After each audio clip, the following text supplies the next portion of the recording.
நேரம் வந்தது. ஒரு நிமிடம் முந்தவும் இல்லை, பிந்தவும் இல்லை. காத்திருந்த மலக்குல் மௌத் அவருடைய கடமைகளை செய்ய ஆரம்பித்தார். விசுக்கென்று என் உயிரைப் பிடுங்கினார். என் உடல் சற்றென்று குலுங்கி அடங்கியது. அவ்வளவுதான், எல்லாம் முடிந்து விட்டது. இவ்வுலக விட்டுப் பிரிந்து விட்டேன்.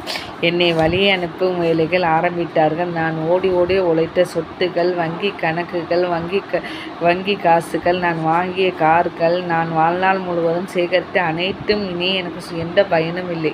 இனிமேல் எனது அடையாளம் எனது கபூர் மட்டும்தான். எனது பெயர் மாற்றப்பட்டது. எனது பெற்றோர்கள் வைக்கப்பட்ட பெயரை விட்டு இப்போது என் பெயர் ஜனாசா, மையத்து. அதாவது இறந்த உடல். என் சொந்தக்காரர்கள் எனது நிரந்தர வீடான கபரை வெட்டுவதற்கு ஏற்பாட்டில் இறங்கியுள்ளார்கள்.